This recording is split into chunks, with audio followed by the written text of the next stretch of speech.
तो क्या माना जाए, ईरान के खिलाफ चल रहा युद्ध अब बंद होने जा रहा है। ट्रंप ने सीज फायर का ऐलान कर दिया है।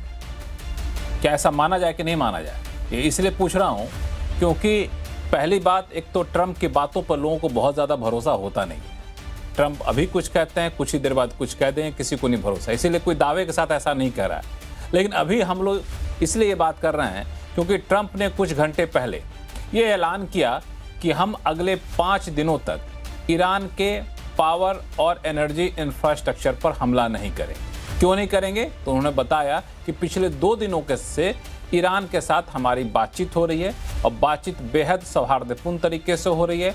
ईरान काफ़ी बेहतर तरीके से बातचीत कर रहा है, ईरान का टोन काफ़ी अच्छा है और हो सकता है कि इस बातचीत से अगर कुछ सफलता नज़र आती है तो युद्ध खत्म करने की नौबत आ जाएगी, तो फिर ये हमला नहीं करेंगे। ये ट्रंप का बयान इसलिए ज़्यादा महत्वपूर्ण था क्योंकि 48 घंटे पहले ट्रंप ने यह कहा था कि स्ट्रेट ऑफ हॉर्मुज अगर ईरान ने नहीं खोला तो हम 48 घंटे के बाद ईरान के एनर्जी और पावर प्लांट पे हमला करना शुरू कर देंगे। वो 48 घंटे इसी रात खत्म होने जा रहा था डेडलाइन। तो सबकी नज़रें इस बात पे टिकी थी, क्या ताबड़तोड़ हमले होने जा रहे हैं, क्या ईरान के पावर प्लांट को तबाह कर दिया जाएगा क्या। उससे ठीक पहले ट्रंप का ये सोशल मीडिया, ट्रूथ सोशल पे ये पोस्ट पूरे दुनिया में कह सकते हैं चर्चा का विषय बन गया, आकर्षण का केंद्र बन गया, क्योंकि 5 दिनों तक हमला नहीं करने की उन्होंने गारंटी दी। उसके बाद उन्होंने एक पत्रकारों से संबोधित किया और उन्होंने कई सारे महत्वपूर्ण बातें की। मिसाल के तौर पर उन्होंने ये भी कहा कि हम ईरान के खमेनी के बेटे को नेता नहीं मानते हैं, हम कई लोगों से बातचीत कर रहे हैं। साथ ही उन्होंने ये भी कहा कि हमसे बातचीत करने के लिए पहले ईरान ने फ़ोन किया था मुझे। उन्होंने ये भी कहा कि हमने इजराइल को भी बता दिया है, इजराइल भी बेहद खुश है हमारे इस कदम से। अब ट्रंप के इस बयान को कैसे देखा जाए, आज आवाज़ अड्डा में करेंगे इसी पर खास चर्चा। क्या इसे ट्रंप का सरेंडर माना जाए?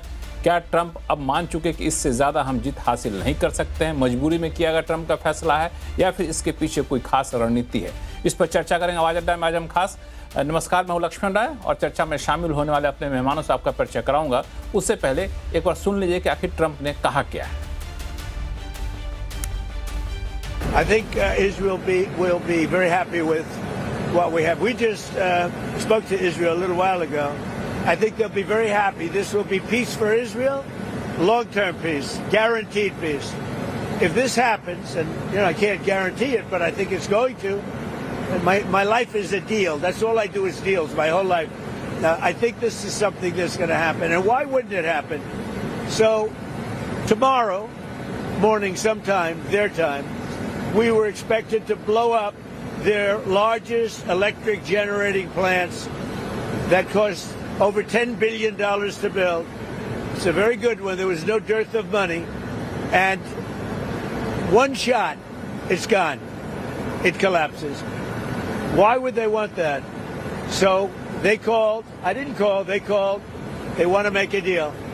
And we are very willing to make a deal. It's got to be a good deal. And it's got to be no more wars, no more nuclear weapons. They're not going to have nuclear weapons anymore. They're agreeing to that. Any of that stuff, there's no deal.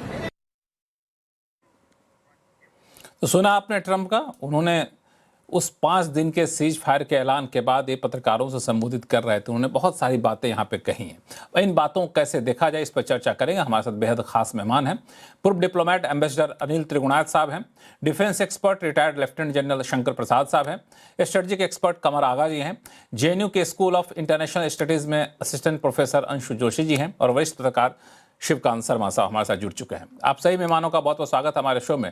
Ambassador Trigunayat साहब, आपके पास आऊंगा, लेकिन एक सवाल मैं पहले शंकर प्रसाद साहब से लेना चाहता हूं। Retired lieutenant general Shankar Prasad साहब, जब भी युद्ध के दौरान, जब इस चरम पे युद्ध पहुंच चुका हो और तब इस तरीके का बयान आता है, तो उसका मतलब आप लोग क्या मानते हैं सेना की भाषा में? देखिए, इसका मतलब बताना तो बहुत कठिन है। आपने खुद ही शुरू इंट्रोडक्शन में कहा कि ट्रंप साहब कभी कुछ कहते हैं और कभी कुछ नहीं कहते। कभी कहते हैं कि कल सुबह तक मैं न्यूक्लियर प्लांट जो पावर जनरेशन है उसको उड़ा दूंगा और 48 घंटे में होमोस को क्लियर कर दूंगा। तो अब वो कह रहे हैं कि सब बातचीत ख़त्म हो गई, ईरान का फ़ोन आया था, ईरान ने बड़ा अच्छा सजेशन दिया, मैंने मान लिया। अब ये बात तो हम लोग बहुत दिन से कर रहे हैं कि प्रेसिडेंट ट्रंप साहब कुछ ना कुछ एस्केप रूट ढूंढने की कोशिश कर रहे थे।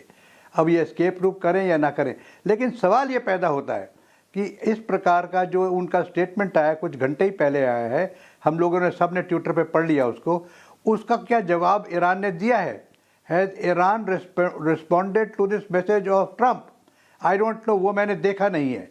आपके पास कुछ आया होता बताइए कि ईरान ने इसका कोई जवाब दिया। एक तरफ से मैंने उड़ती उड़ती सुनी थी अभी पिछले आधे घंटे पौने घंटे में कि शायद ईरान ने इसे इनकार कर दिया कि हमने इस प्रकार का कोई टेलीफोन नहीं किया, हमारी तरफ से कोई सजेशन नहीं है। बहरहाल मिलिट्री पॉइंट ऑफ व्यू जो इसका है, मैं समझता हूँ कि उनके मिलिट्री जनरल्स ने उनको समझाया होगा कि troops on ground is not a possible and not a good idea. बहुत सारे बॉडी बैग्स हो जाएंगे। और सबसे बड़ी बात उन्होंने ये पूछा होगा कि अगर हम सोल्जर्स को ग्राउंड पे रखेंगे तो उनको टास्क क्या देंगे? What do we expect out of them and in how many days do you think they will accomplish that task? तो मिलिट्री जनरल्स ने, मुझे उम्मीद है कि इस प्रकार के सवाल उठाए होंगे और ये भी कहा होगा इंटेलिजेंस एजेंसी ने अमेरिका की कि देखिए इस प्रकार से उनकी डिस्पर्शन है, उनके मिसाइल्स हैं, उनकी ड्रम्स, उनकी ड्रोन्स हैं, उनके 31 जगह से जो उनकी अलग अलग एक टुकड़ियाँ बैठी हैं वो अलग अलग जगह बैठी हैं। टेरेन वहाँ की डिफ़िकल्ट है, सेमी माउंटेनस है, वहाँ पर लैंडिंग भी आसान नहीं है। तो इस प्रकार के अगर उनको इन्फॉर्मेशन मिली है तो उन्होंने ये सोचा कि शायद इस समय मैं कह दूं कि navy has been destroyed, air force has been destroyed, the complete military has been destroyed, the hierarchy has been destroyed, हमने न्यूक्लियर फैसिलिटीज़ को भी बिल्कुल ख़त्म कर दिया है, रजीम चेंज भी हो जाएगा, दुश्मन वहाँ पे जो लोग हैं वो भी परेशान हैं।